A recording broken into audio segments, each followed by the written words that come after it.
बजरंगी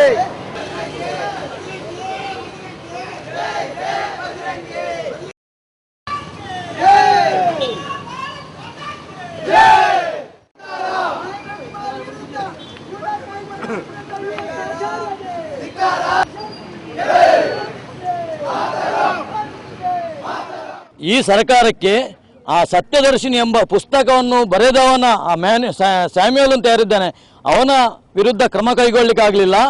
ನಮ್ಮ ನಾಯಕನ ಮೇಲೆ ಗೂಂಡಾ ಕಾಯ್ದೆ ಅನ್ನುವ ಅವರನ್ನು ಬಂಧನ ಮಾಡಬೇಕು ಅಂತ ಈ ಸರ್ಕಾರ ಆಲೋಚಿಸಿದರೆ ಇದು ವಿನಾಶಕಾಲಿ ವಿಪರೀತ ಬುದ್ಧಿ ಆಗ್ಬೋದು ಸರ್ಕಾರಕ್ಕೆ. ಇಷ್ಟವರೆಗೆ ಯಾವುದೇ ಇಂಥ ಎಷ್ಟೋ ಘಟನೆ ನಡೆದಿದ್ರು ಗೂಂಡಾ ಕಾಯ್ದೆ ಹಾಕಿರಲಿಲ್ಲ.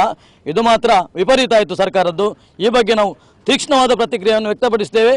ಇನ್ನು ಆಂದೋಲನವನ್ನು ಇವತ್ತು ಒಂದು ವೇಳೆ ಈ ಕಾರ್ಯಕ್ರಮವನ್ನು ಏನು ಗೂಂಡಾ ಕಾಯ್ದೆ ಹಾಕ್ತೇವೆ ಅಂತ ಪ್ರಥಮ ಹಂತದಲ್ಲಿದೆ ಅದನ್ನು ಇಲ್ಲಿಗೆ ನಿಲ್ಲಿಸಿದ್ರೆ ನಮ್ಮ ಪ್ರತಿಭಟನೆ ಜೋರಾಗ್ತದೆ ಅಂತ ಹೇಳಲಿಕ್ಕೆ ಇಷ್ಟಪಡ್ತೇನೆ. ಇಷ್ಟರವರೆಗೆ ಮಹೇಂದ್ರ ಕುಮಾರ್ ಸಮೇತ ಎಲ್ಲ ನಾಯಕರುಗಳು ಹೇಳಿದ ಮಾತನ್ನು ಕೇಳಿ ಇಷ್ಟರವರೆಗೆ ಸುಮ್ಮನೆ ಕೂತಿದ್ದಾರೆ. ಒಂದು ವೇಳೆ ಗೃಹ ಮಂತ್ರಿಯವರು ಮತ್ತು ಮುಖ್ಯಮಂತ್ರಿಗಳು ಈ ಬಗ್ಗೆ ತಮ್ಮ ಅಧಿಕಾರಿಗಳಿಗೆ ಸೂಚನೆ ನೀಡಿ ಇನ್ನು ಯಾವುದೇ ರೀತಿಯ ಕೇಸ್ ಆಗಲಿ ಇನ್ನೊಂದಾಗಲಿ ಇವರ ಮೇಲೆ ಬೀಳಬಾರ್ದು. ಇವರು ಶೀಘ್ರವಾಗಿ ಜೈಲಿನಿಂದ ಹೊರಗೆ ಬರುವ ಹಾಗೆ ಆಗಬೇಕು. ಒಂದು ವೇಳೆ ಹಾಗೆ ಆಗದಿದ್ದಲ್ಲಿ ಬಜರಂಗ ದಳದ ಕಾರ್ಯಕರ್ತರು ಇನ್ನೂ ವಿಪರೀತ ರೀತಿಯಲ್ಲಿ ಇದಕ್ಕೆ ಪ್ರತಿಭಟನೆಯನ್ನು ಮಾಡುವವರಿದ್ದಾರೆ. ಇದು ಒಂದು ಸರ್ಕಾರಕ್ಕೆ ಬಜರಂಗ ದಳ ಹಾಗೂ ವಿಶ್ವ ಹಿಂದೂ ಪರಿಷತ್ನ ಎಚ್ಚರಿಕೆ ಅಂತ ನಾನು ಹೇಳಲಿಕ್ಕೆ ಬಯಸ್ತೇನೆ.